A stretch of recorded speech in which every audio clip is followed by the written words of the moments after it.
nugalėjo invazorius iš vakarų, tai yra kryžiuočių ir visokių krikščionių kariuomenė. Ir mes laimėjom tada, žodžiu, ir parodėm, kad mes esame stiprus. Ir šiandien būtent todėl mes nutarėm tą dieną paminėti, giedodami mūsų tautišką giesmę. O prieš tai, žodžiu, aš pasiėmiau dabar Vinco Kudirkos tomelį. Ir čia yra labai vienas gražus eilėraštis, kuris vadinasi Gražu, gražiau ir gražiausia. Tai prieš mūsų tautišką giesmę norėčiau šitą eilėraštį jums recituoti ir parodyti, kaip Vincas Kudirka galvojo apie mūsų lietuvius. Tai štai. Žodžiu taip.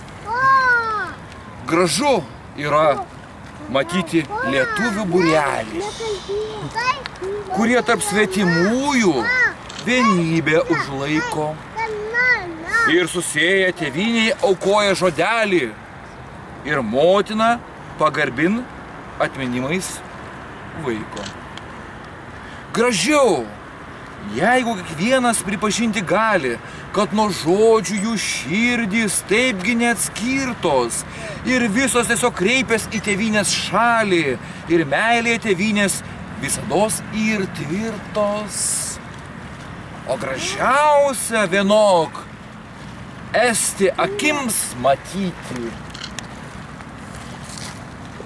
kada širdims ir žodžiams ir darbai atsako, kad visi tie lietuviai patys nevaryti savo tėvynės garbiai neapželdina tako. Tai džiaugiuosi, kad mes neapželdinom tako vardan tėvynės, atėjom čionais, tame mažame būrelyje ir kviečiu sugiedoti mūsų tautišką giesmę, mūsų tautos pergalės prieš kryžiuočius progą. Eglė užvedė. Lietuva tėvynė mūsų, tu didvyrių žemė, iš praeities tavo sūnus te stiprybę semia. Tegul tavo vaikai eina vien takais dorybės, tegul dirba tavo naudai ir žmonių gerybei. Tegul saulė Lietuvos tamsumas prašalina ir šviesa, ir tiesa mūsų žingsnius telydi.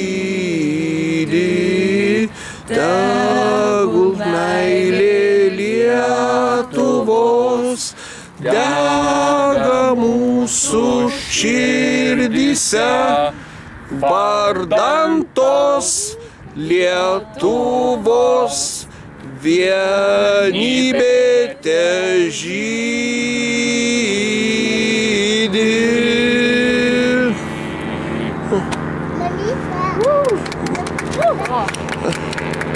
Ačiū, labai smagu.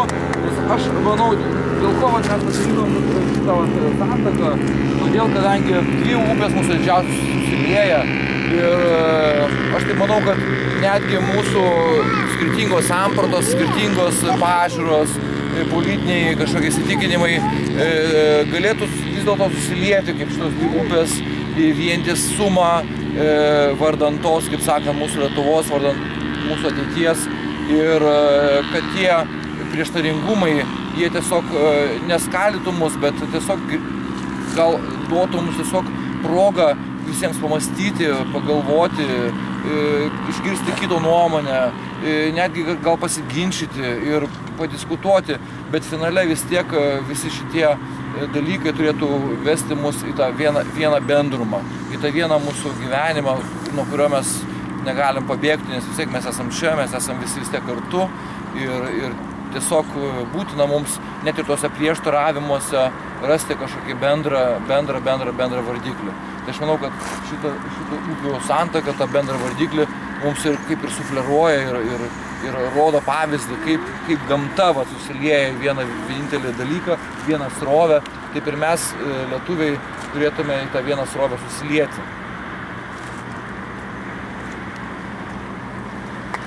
Iki.